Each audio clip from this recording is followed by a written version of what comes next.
Nous lisons dans l'évangile de Marc au chapitre 14 des versets 50 à 56. Alors tous l'abandonnèrent et prirent la fuite. Un jeune homme le suivait, n'ayant sur le corps qu'un drap. On se saisit de lui, mais il lâcha son vêtement et se sauva tout nu. Ils emmenèrent Jésus chez le souverain sacrificateur, où s'assemblèrent tous les principaux sacrificateurs, les anciens et les scribes. Pierre le suivit de loin jusque dans l'intérieur de la cour du souverain sacrificateur. Il s'assit avec les serviteurs, et il se chauffait près du feu. Les principaux sacrificateurs et tout le Sanhédrin cherchaient un témoignage contre Jésus pour le faire mourir, et ils n'en trouvaient point. Car plusieurs rendaient de faux témoignages contre lui, mais les témoignages ne s'accordaient pas. Ici, nous avons un épisode particulier. Alors certes, tous l'abandonnèrent, malgré ce qu'ils avaient pu dire. Et puis on voit un jeune homme qui suivait Jésus et qui s'en va tout nu. Le texte nous dit qu'il n'avait sur le corps qu'un drap. Ou au verset 52, il lâcha son vêtement, c'est le même mot. Sindon, qui veut dire fin tissu de lin à l'usage des Indiens d'Inde. Un tissu de laine fine, une sorte de mousseline. Cette personne était une personne riche. Parce que pour avoir ce tissu-là, il fallait avoir les moyens de l'avoir. Nous lisons dans Actes chapitre 12, le verset 12, « Après avoir réfléchi, il se dirigea vers la maison de Marie, mère de Jean, surnommée Marc, où beaucoup de personnes étaient réunies et priaient. » Là, on voit que Marc, c'est un surnom. Son véritable nom, c'est Jean. Marc est un surnom. Ailleurs, les actes désignent par son seul premier nom Jean. Dans Acte 13, les versets 5 et les versets 13, on ne parle pas de Marc, on dit Jean. La mère de Marc, l'une des Maries, avait une certaine aisance puisqu'elle possédait à Jérusalem une grande maison où beaucoup de chrétiens se réunissaient. Nous venons de lire. Il y avait les moyens. Ce n'est pas parce qu'on a ajouté Marcus en latin au nom de Jean que cela signifie qu'il est d'origine juive et païenne. On retrouve Marc un peu plus loin, puisque Marc va accompagner Barnabas, son cousin, on le voit dans Colossiens chapitre 4, verset 10, et Paul de Jérusalem à Antioche de Syrie, acte 12, 25, puis dans leur tournée missionnaire, acte 13, verset 5. Pour une raison non spécifiée, Marc les quitta à Perge, acte 13, 13, et revint à Jérusalem. Quel fut le motif de cet abandon ?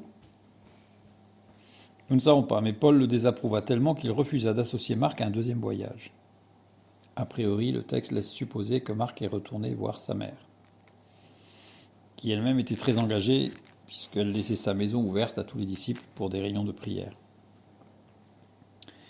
Ensuite, on va retrouver Marc, qui va aller avec Barnabas évangéliser Chypre. Puis ensuite, on n'entend plus parler de Marc pendant une dizaine d'années. On le retrouve à Rome, joignant les salutations à celles de Paul. Leur différend a disparu. Plus tard, Paul parle de Marc en termes élogieux, puisqu'il dit « Prends Marc et amène-le avec toi, car il m'est utile pour le ministère » de Timothée 4, 11. Et la mention impliquant que Marc ait été en Asie mineure, et peut-être même encore plus loin, à Babylone, si on lit 1 Pierre 5, 13, vraiment dans l'Est. Tout ça pour dire que le jeune homme dont il est question ici, eh bien en fait, tout semble à penser que c'est Marc. Pourquoi ? D'abord la description de Marc, un homme engagé qui suivait Jésus. D'abord le verbe suivre, c'est akolouteo, qui veut dire se joindre comme disciple, devenir ou être un disciple, suivre par l'intelligence, se laisser conduire ou diriger, suivre l'exemple d'eux, se modeler sur, être conséquent ou avec ou conforme à, être analogue, semblable à. Donc on voit que ce jeune homme, il est très engagé à suivre Jésus, très engagé. Ici, on peut supposer que c'est Marc, puisque dans la littérature ancienne, il était courant pour les écrivains d'inclure des allusions à leur propre vécu sans se nommer explicitement. Et on voit le disciple que Jésus aimait, mentionné par Jean. Le fait que Marc seul mentionne cet incident peut indiquer qu'il avait une connexion personnelle avec les événements, suggérant qu'il était présent. Et je pense que partir tout nu au courant, soit ça s'est fait aux yeux et au su de tous, auquel cas plusieurs l'auraient peut-être rapporté, quoique par respect pour lui peut-être pas. En tout cas, il parle de lui-même sans se donner de nom. Et puis, ça va être important parce qu'on voit ce jeune homme qui voulait suivre Jésus et qui a préféré partir tout nu, donc la honte, plutôt que de suivre Jésus en fait dans les difficultés. Et ensuite le texte nous montre qu'ils emmènent Jésus chez le souverain sacrificateur, Pierre le suit de loin, et puis le verset 55, les principaux sacrificateurs et tout le Sanhédrin cherchaient un témoignage contre Jésus pour le faire mourir, et ils n'en trouvaient point. Là, on peut supposer que le témoignage de la violence de Pierre dans le jardin devait faire partie des reproches. Mais il avait guéri le serviteur, donc on ne pouvait pas accuser Jésus de violence. Mais regardons les termes. Au verset 55, les principaux sacrificateurs et tout le Sanhédrin cherchaient un témoignage contre Jésus. Le terme témoignage, c'est martouria. Martouria en grec qui veut dire rôle affecté au prophète de témoigner de ce qui concerne les événements futurs. Ça veut dire que les principaux sacrificateurs essayaient de connaître les projets de Jésus. Et le seul moyen de connaître les projets de Jésus, c'est d'interroger ses disciples. Et en fait, ils cherchaient des disciples de Jésus pour témoigner contre Jésus, surtout en annonçant que Jésus allait assurément renverser le pouvoir en place. Mais ils n'en ont pas trouvé. Ils n'en ont pas trouvé. Si Judas avait été un traître, comme nous avons vu que ce n'était pas le cas, mais si ça avait été le cas, il s'en serait donné à cœur joie à ce moment-là. À ce moment-là, il suffisait de dire mais si, il va renverser le pouvoir, etc., etc. Et là, Jésus était condamné, si c'est ce qu'il vraiment cherchait. Pierre devait se faire tout petit, lui, par contre. Parce que on cherche des gens qui vont parler des projets de Jésus, de toute évidence pour faire mourir Jésus, et Pierre est là. Donc il devait se faire tout petit pour pas qu'on l'interroge. Et après le verset 56, car plusieurs rendaient de faux témoignages. Alors il n'y a pas le car dans le texte original, mais c'est une autre phrase, plusieurs rendaient de faux témoignages. D'ailleurs, plutôt que car, on a même la traduction qui dit ensuite, et. C'est-à-dire que comme ils ne trouvaient pas, ils ont cherché autre chose.